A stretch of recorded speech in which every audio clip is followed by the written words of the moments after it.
सबसे पहले मैं आपको मुबारकबाद देता हूँ, आपका शुक्रिया अदा करता हूँ। आपकी खिदमत में जोश के साथ आप यहाँ आए हैं और आपने आज के इस एहतजाजी प्रोग्राम को एक तारीखी प्रोग्राम बना दिया है। ये इंतहाई लायक तहसीन है। अल्लाह ताला आपको जज़ाए खैर से नवाजे। अभी हमारे प्राइम मिनिस्टर जी का जिक्र चल रहा था। आजकल सोशल मीडिया पर उनके ताल्लुक से लतीफ़े बहुत चल रहे हैं, तो एक लतीफ़ा मैं शेयर करना चाहता हूँ। उनके प्राइवेट सेक्रेटरी जो है, उनसे एक दिन उन्होंने पूछा कि भाई कौन सा दौरा बाकी रह गया है। दौरा बहुत करते हैं ना,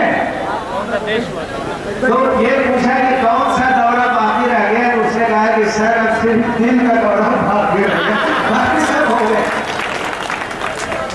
देखिए, बटला हाउस फर्जी इनकाउंटर का जो मामला है, देश में बहुत से इनकाउंटर हुए, सैकड़ों की तादाद में हुए, लेकिन आपकी ताकत, आपकी बेदारी और आपकी क़यादत की दानिशमंदी और राष्ट्रीय उलमा काउंसिल का ये असर है कि बटला हाउस फर्जी इनकाउंटर ये एक पूरे देश का मसला बन गया, मुल्क का मसला बना दिया।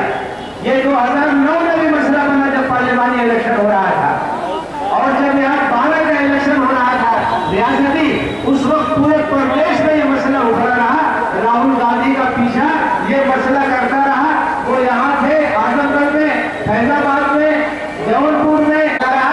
और आज आप देखिए कि अब 2017 की तैयारी चल रही है, तो आज भी शीला दीक्षित का पीछा कर रहा है।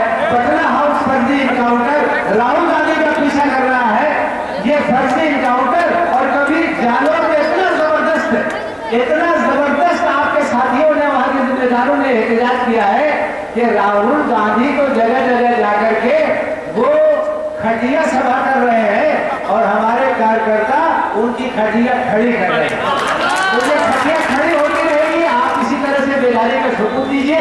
ये मसला आतिफ और साजिद का नहीं है, ये मसला संजयपुर का नहीं है, ये मसला सिर्फ आजमगढ़ का नहीं है, ये मसला इंसाफ का है, ये मसला अदल का है, ये मसला जस्टिस का है, ये मसला न्याय का है, ये मसला इस बात का मसला है कि पूरे कौम के ऊपर आतंकवाद का दाग लगाया गया है और पूरे कौम को बदनाम किया गया है और दहशतगर्दी का कलम लगाया गया है।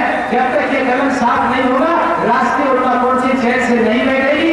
इसकी जांच करानी होगी, आज नहीं तो कल जांच कराने बगैर कोई चारा इंशाअल्लाह नहीं है। आप बस अपने इतिहास का सबूत दीजिए और अपनी क़यादत का साथ दीजिए। दूसरी है पॉलिटिकल पावर के जरिए दिया जाता है, इसलिए आप बेदारी का सबूत दीजिए, होशियारी का सबूत दीजिए।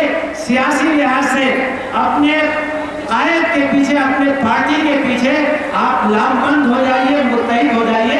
जमहूरियत में जो कुछ मिलता है वो सियासत के जरिए मिलता है, वोट के जरिए मिलता है, क़यादत के जरिए मिलता है।